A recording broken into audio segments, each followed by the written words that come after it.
2180 টাকা ধানের ন্যূনতম সংগ্রহ মূল্য।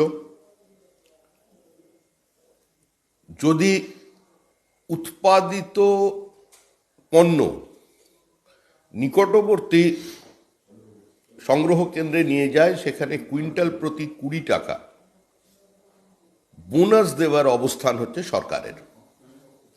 দুর্ভাগ্যবশত এখানে ধলতা দিতে হচ্ছে।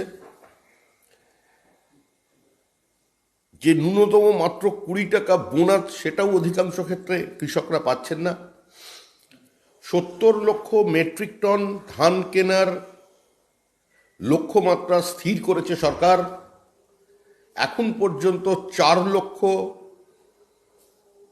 মেট্রিক টন ধান সংগ্রহ করতে পেরেছে তারা। খোলা বাজারে 1950 টাকা করে কৃষক ধান বিক্রি করতে বাধ্য হচ্ছে। অর্থাৎ সমস্ত জায়গায় কৃষকরা অর্থনৈতিকভাবে বঞ্চিত হচ্ছেন, ফসলের ন্যায্য মূল্য পাচ্ছেন না, ন্যূনতম সহায়ক মূল্য থেকে কৃষকরা দূরে থাকছেন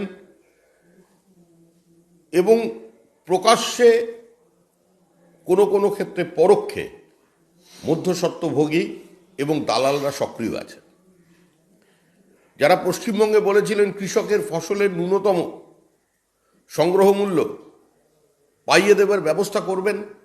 যে বর্তমানে কৃষিমন্ত্রী বলেছিলেন যে 2021 সালের আগে যা হয়েছে তা নিয়ে আমি কিছু বলতে পারবো না। অর্থাৎ পরোক্ষভাবে তিনি বলেছিলেন 2021 সালের আগে স্বচ্ছতা ছিল না, 2021 সালের পরে যে নতুন মন্ত্রিসভা গঠন হয়েছে এখানে কৃষকের অধিকার রক্ষিত হচ্ছে। কিন্তু কার্যক্ষেত্রে দেখা যাচ্ছে পশ্চিমবঙ্গের সর্বক্ষেত্রেই কৃষকরা প্রতারিত। এখনো পর্যন্ত আলু চাষি এবং ধান চাষিদের যে ব্যাপক ক্ষতি হয়েছে তার পাশে সরকার দাঁড়ানোর ন্যূনতম কোনো প্রচেষ্টা করেনি। গ্রামাঞ্চলে সারের কালোবাজারি রোধ করতে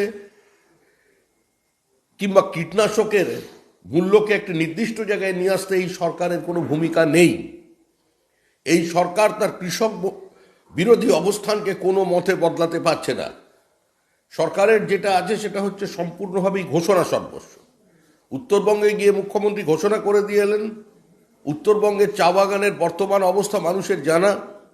আর এখানে যারা এই রাজনীতি করছেন, যারা দৈনন্দিন বিবৃতি দিচ্ছেন কিন্তু বাস্তবের সঙ্গে আজকে আমাদের চাষিদের যে বাস্তব পরিস্থিতি তার দূর দূর পর্যন্ত কোথাও কোনো সম্পর্ক নেই।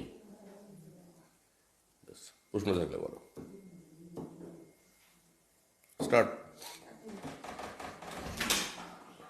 আচ্ছা, কালকে মুখ্যমন্ত্রীর বাড়ির সামনে আপার প্রাইমারির মহিলারা গেছিল আন্দোলন করতে, তাদেরকে গ্রেফতার করা হয় এবং তাদের মধ্যে 28 জনকে জামিন অযোগ্য ধারায় মামলা দেওয়া হয়েছে এবং তারা এই মুহূর্তেও জেলে রয়েছে, লালবাজার লকআপে রয়েছে।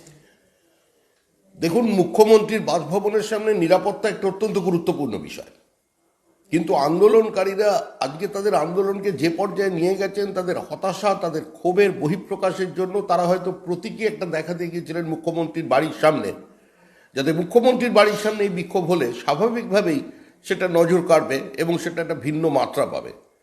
এক্ষেত্রে পুলিশের অধিকার আছে যে তাদের গ্রেপ্তার করার, প্রয়োজনে তাদের বল প্রয়োগ করে সরিয়ে দিতে পারতেন মুখ্যমন্ত্রীর বাসভবনের বাইরে থেকে। কিন্তু যারা প্রতারিত মেধা নিয়ে তাদের প্রকৃত প্রাপ্যটার জন্য দিনের পর দিন আন্দোলন করছেন এবং মুখ্যমন্ত্রী যিনি একদা পার্থ চট্টোপাধ্যায়কে বলে কমিটি গঠন করে দিয়েছিলেন এসএসসির অবস্থা দেখবার জন্য এবং ধর্ণামঞ্চে গিয়ে প্রতিশ্রুতি দিয়েছিলেন তার বাড়ির সামনে গিয়ে চাকরি প্রার্থীরা তো কোনো ভুল করেননি, আজকে তাদের এই যে জামিন অযোগ্য ধারায় মামলা দেয়া হলো, এর থেকে বেশি অমানবিক আর কোনো ঘটনা হতে পারে না। এই সরকার কৃষক বিরোধী তো বটেই, এই সরকার ছাত্র বিরোধী সরকার, শিক্ষক বিরোধী সরকার। এই সরকার সম্পূর্ণ তাদের জনবিরোধী চেহারাটা মানুষের সামনে তুলে ধরছে।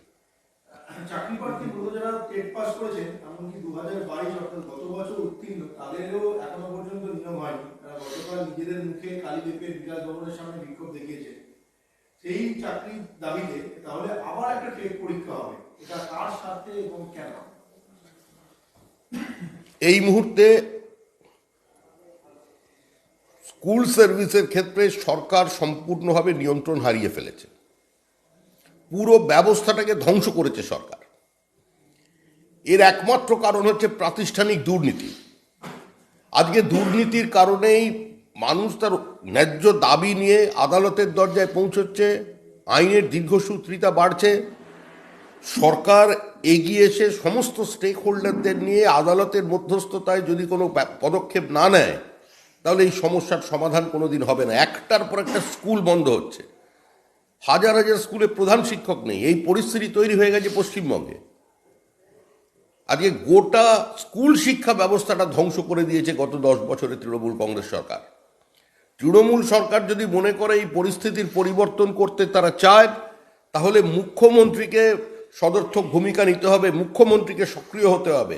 আদালতের নজরদারিতে, আদালতের নির্দেশে এবং আদালতের মধ্যস্থতায়, মুখ্যমন্ত্রীর ইন্টারভেনশনে যদি সমস্ত স্টেক হোল্ডারকে নিয়ে এক জায়গায় আসা যায়, তবেই এই সমস্যার সমাধান হবে।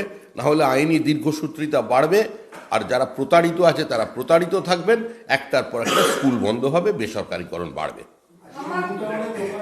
কেন্দ্র করে রণক্ষেত্রের পরিস্থিতি হয়, মানে অগ্নিসংযোগ করে দেওয়া হয় দোকানে। এনকেডিএ যারা আধিকারিকরা দেখেছেন তারা ইনজিওর্ড হন, দোকানদাররা পাল্টা অভিযোগ করেন, তাদেরও কয়েকজন ইনজিওর্ড হয়েছে। দোকানদাররা বলছে যে কোনো নোটিশ দিয়ে আজ দোকান চলে যায়। একটু সংযোজন করি, বলছে দোকানদাররা বলছে পুনর্বাসন না দিয়ে উচ্ছেদ কেন? এই সরকারের আমলে পুনর্বাসন আগে উচ্ছেদ পরে করে, সেই কারণে তাদের কোনো আইনি নোটিশ দেননি, সেই কারণে তারা অগ্নিসংযোগ করেছে, বাধা সৃষ্টি করে। বহু জায়গায় তো ফুটপাত দখল হয়ে গেছে। যখন দোকান তৈরি হচ্ছিল তখন এনকেডিএর কেন নজরদারি ছিল না? তৃণমূলের স্থানীয় নেতৃবৃন্দ বিভিন্ন লোকের থেকে টাকা পয়সা নিয়ে দোকান তৈরি করে দিয়েছে। তো যারা টাকা নিয়েছিল, যারা দোকান বসাতে সাহায্য করেছিল, আজকের সময় তারা কোথায়? একদিকে সরকার স্মার্ট সিটি বানাবেন, একদিকে সরকার বলবেন সৌন্দর্যায়নের কথা, একদিকে রাস্তাঘাট পরিচ্ছন্ন রাখার কথা বলবে, আর সেই শাসক দলের নেতারা তারা টাকা নিয়ে বেআইনিভাবে আরেকজনকে বসিয়ে দেবেন। কতদিন চলতে পারে? বিধাননগরের মতো একটা প্ল্যান্ট সিটির মধ্যে রোহিঙ্গাদের ঢুকিয়ে বস্তি করে দিয়েছেন টিনের শেড ঘিরে। কি হবে ভবিষ্যৎ? একটার পর একটা প্রপার্টি বিক্রি হয়ে যাচ্ছে। যেটা তৈরি হয়েছিল মধ্যবিত্ত মানুষের জন্য, আজকে কাদের হাতে চলে যাচ্ছে? কোথাও নিয়ন্ত্রণ আছে? যারা নিজেরা নির্বাচিত কাউন্সিলর তারাই বিক্রিতে অংশগ্রহণ করছে। প্রত্যেকে মাথা দর করে নিয়েছে। বাড়ি বদল হলে মাথা পিছু প্লট পিছু 20 লক্ষ টাকা। একদম অঘোষিত অবস্থান। কি ভূমিকা আছে সরকারের? কি ভূমিকা ওখানকার কর্পোরেশনের? আর বাণিজ্য সম্মেলন করে তৃণমূল বারে বারে প্রমাণ করার চেষ্টা করে তারা শিল্প বান্ধব, কিন্তু দেখা গেল দুর্গাপুরের কাকসায় বন্ধ হয়ে গেল কারখানা, প্রায় 1000 মানুষ কাজ হারিয়েছে। কি বলবেন, আদৌ কি তৃণমূল শিল্প বন্ধ? যারা বারে বারে সম্মেলন করে প্রমাণ করার চেষ্টা করে, তৃণমূল কি করে প্রমাণ করার চেষ্টা করে সেটা পশ্চিমবঙ্গের মানুষ বোঝে, কিন্তু এই মুহূর্তে পশ্চিমবঙ্গের শিল্পের কোনো উপযুক্ত পরিবেশ নেই। দুর্গাপুর তো অনেক দূরের কথা, আমাদের কলকাতার অনতি দূরে শুধুমাত্র টাকা তোলাকে কেন্দ্র করে ছোট ছোট বহু কারখানা বন্ধ হয়ে গেল।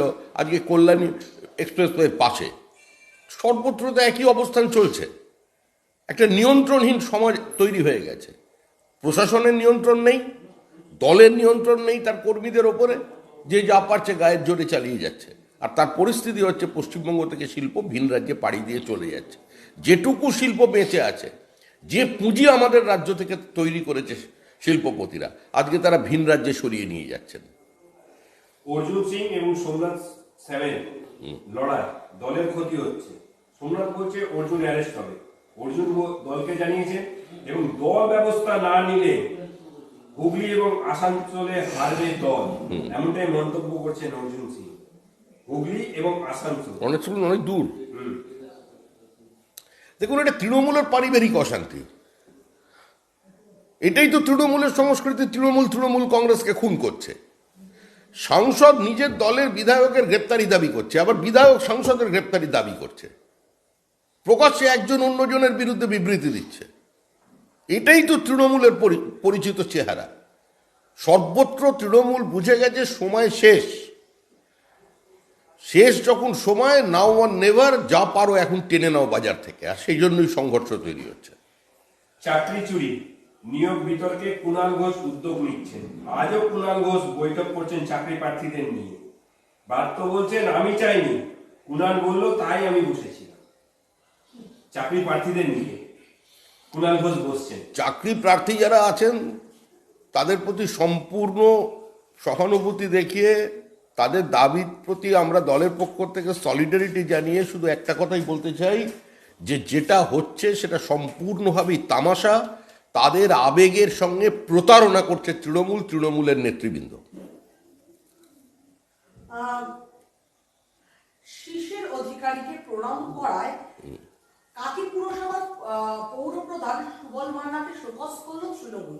তিনি একটি মঞ্চে শিশির অধিকারী উপস্থিত ছিলেন এবং গুরুজন হিসাবে তিনি তাকে প্রণাম করেন এবং বলেন তিনি আমার গুরুদেব, রাজনীতির গুরুদেব। তাই জন্য কাকি পুরসভাতে পুর প্রধান ছিলেন সুবল মান্না, তাকে শোকজ করল তৃণমূল। সুবল মান্না দীর্ঘদিন ধরে তৃণমূল করছে, তৃণমূল কংগ্রেসটাকে চেনে না, তৃণমূল কংগ্রেসের অবস্থান জানে না। ওকে কে বলেছিল শিশির বাবুকে ওখানে প্রণাম করতে, তাকে গুরুদেব বলতে? তো যেরকম করেছে তৃণমূলের ঘোষিত অবস্থান নীতির বিরুদ্ধে গেছে, তার বিরুদ্ধে ব্যবস্থা নিয়েছে দল, এটাই তো স্বাভাবিক। যারা শিশির বাবুর মতো একজন বর্ষিয়ান নেতা, যিনি মেদিনীপুরে তৃণমূল কংগ্রেসকে প্রতিষ্ঠা দিয়েছেন, তৃণমূল কংগ্রেস পূর্ব মেদিনীপুর পশ্চিম মেদিনীপুরের অনেকটা পথ চিনেছে যে শিশির বাবুর আঙুল ধরে, সেই শিশির বাবুর বাড়ির সামনে মঞ্চ বেঁধে তাকে তুই বলে সম্বোধন করা হচ্ছে, অশ্রাব্য গালিগালাজ করা হচ্ছে। তো এখন তাকে প্রণাম করতে গেছে, তো স্বাভাবিকভাবেই দল করেছে, এটা তো ঠিকই আছে, কোনো অসুবিধে নেই এতে। বীরভূমের দুবরাজপুরে তৃণমূলের বাড়ি লুট, ভাঙচুর করলো তৃণমূল, বোমাবাজি করলো, এত লড়াই কি করছে পুলিশ প্রশাসন? তৃণমূল কংগ্রেসকে জীবন্ত পুড়িয়ে মারছে, তৃণমূলকে মারছে, সংখ্যালঘুকে মারছে। এটাই তৃণমূলের বর্তমান চেনা চেহারা। তৃণমূল যখন জানে অন্তর্জলি যাত্রার আর বেশি দেরি নেই, তখন তৃণমূলের মধ্যে সংঘর্ষ বাড়ছে। যে কোনো রাজতন্ত্রের পতনের সময় এটা হয়, এটা অত্যন্ত স্বাভাবিক। আমরা দীর্ঘদিন থেকে বলে আসছি যে তৃণমূল কংগ্রেসের হাত থেকে তৃণমূল কংগ্রেসীদের বাঁচানোর জন্যই এ রাজ্যে এই সরকারটার বিসর্জনের প্রয়োজন। আসন্ন লোকসভা নির্বাচনে বিজেপির ভোট শতাংশ 50-এর উপর নিয়ে যাওয়ার টার্গেট বেঁধে দিলেন প্রধানমন্ত্রী। প্রধানমন্ত্রী আহ্বান জানিয়েছেন বিজেপি কর্মীদের কাছে, আমাদেরও লক্ষ্য আমরা 50% উপর ভোট পাব। কারণ বারবার কিছু রাজনৈতিক দল আছে যারা কার্যত ভোটের রাজনীতিতে, ইলেকট্রাল পলিটিক্সে অপ্রাসঙ্গিক হয়ে পড়ছে। তারাও বলে থাকেন যে সংখ্যাধিক্য ভোট তো বিজেপির সঙ্গে নেই। আমাদের দীর্ঘদিনের ইচ্ছা হচ্ছে ইন্দিরা গান্ধীর মৃত্যুকে আবেগজনিত কারণে যে ভাবাবেগ তৈরি হয়েছিল আমাদের দেশে, যাকে কাজে লাগিয়ে কংগ্রেস 400-র বেশি আসন পেয়েছিল, 50% ভোট পেয়েছিল রাজীব গান্ধীর নেতৃত্বে, সেই সংখ্যাটা, সেই পার্সেন্টেজটা পেরিয়ে যাবার। এখন সারা ভারতবর্ষ মোদিময়, ভারতবর্ষের মানুষ নির্ণায়ক সরকার, স্থিতিশীল সরকার চায়, ভারতবর্ষের মানুষ একটা গতিশীল অর্থনীতি চায়। সেই লক্ষ্যে তারা নরেন্দ্র মোদীর নেতৃত্বে এই সরকারকে আরেকবার ক্ষমতায় ফিরিয়ে আনবেন। সুস্থ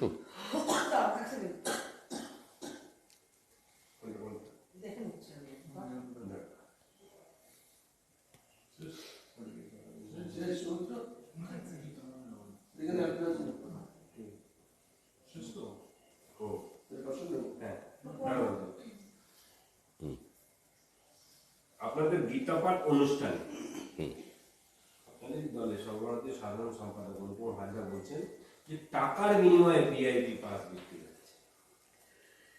দেখুন, প্রথম কথা হলো আমাদের গীতা পাঠ নয়, এটা পশ্চিমবঙ্গের হিন্দু সমাজের তাদের একটা সংঘবদ্ধ প্রয়াস, তাদের গীতা পাঠ। এই রাজ্যের একটা জাতীয়তাবাদী রাজনৈতিক দল এবং প্রধান বিরোধী দল হিসেবে আমরা তাদের অংশগ্রহণ করেছি, কিন্তু এটা কোনো রাজনৈতিক সমাবেশও নয়, এটা বিজেপি কল্পিত বা পরিকল্পিত কোনো সমবেত গীতাপাঠ নয়। সুতরাং এর যা কিছু ব্যবস্থা নেবার বা কোনো প্রতিক্রিয়া দিতে হলে যারা আয়োজক আছেন, সরাসরি যারা আয়োজক করছেন, তারা দিতে পারবেন।